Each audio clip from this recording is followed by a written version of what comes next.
পার্থক্য হলো মুসার ভাই হারুন নবী হয়েছেন, আর সরওয়ার দু আলম সাল্লাল্লাহু আলাইহি ওয়াসাল্লামের পরে দুনিয়াতে আর কেউ নবী হওয়ার কোনো চান্স নাই, কোনো সুযোগ নাই। আমার নবীর পরে কেউ নবী দাবি করলে সে খাবে, মুখ খুলে বলেন আমার নবীর পরে কেউ নবী দাবি করলে সে খাবে।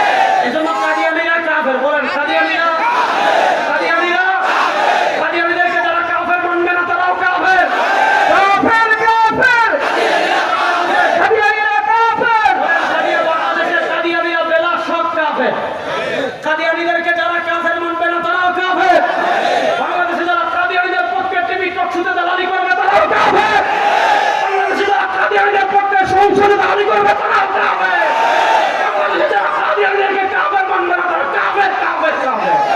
কারণ আমার নবীর পরে কোনো নবী নাই, বলে না, বলেন আমার নবীর পরে কোনো নবী নাই, বলেন আমার নবীর পরে কোনো নবী নাই, নবীর পরে কোনো নবী নাই। কাদিয়ানীরা বেলা সব বলে না, কাদিয়ানীরা বেলা সব বুঝেন। যে আলী হযরত আলীর এত বড় মাকাম, সরওয়ারে দু আলম সাল্লাল্লাহু আলাইহি ওয়াসাল্লাম বলেছেন মুসার কাছে হারুনের যে মাকাম আমার কাছে আলীর সে মাকাম। আমি আপনাদের কাছে জানতে চাই, আমার কথা বাদ দেন, আব্দুর রাজ্জাকের কথা বাদ দেন, মুজাফফরের কথা বাদ দেন, আকরামুজ্জামানের কথা বাদ দেন, ডক্টর জাকির নায়েকের কথা বাদ দেন, চৌধুরী পিসাবের কথা বাদ দেন, সবার কথা বাদ দেন, এমপি সাহেবের কথা বাদ দেন, মন্ত্রী সাহেবের কথা বাদ দেন। আমি আপনাদের কাছে জানতে চাই, নবী করিম সাল্লাল্লাহু আলাইহি ওয়াসাল্লাম জুমার আগে সুন্নাত পড়েছেন কি পড়েন নাই?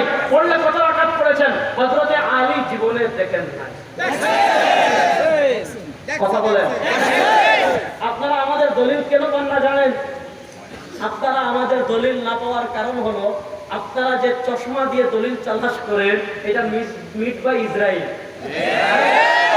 আপনারা যে চশমা দিয়ে দলিল তালাশ করেন এটা মদিনাওয়ালা সাহাবায়ে কেরাম থেকে আসে না, এটা এসেছে ইসরায়েল থেকে। ফিলিস্তিনে মুসলমানরা মারা যাচ্ছে, আমরা কষ্ট পাচ্ছি কি পাচ্ছি না? আমরা যেমন ইসরায়েলের প্রোডাক্ট বয়কট করেছি, আমরা উলামা মাশায়েখ ইমাম পরিষদ থেকে আপনারা জানেন ঢাকা হুরমতে আকসা কনফারেন্স করেছিলাম, মনে আছে নি? হুরমতে আকসা কনফারেন্স করে আমরা সারা পৃথিবীর মুসলমানদের কাছে আমাদের দাবি দাওয়া তুলে ধরেছিলাম। শুনেন, ইসরায়েলের পণ্য যেমন বয়কট করতে হবে, ইসরায়েলের দালালদেরকে বয়কট করতে হবে।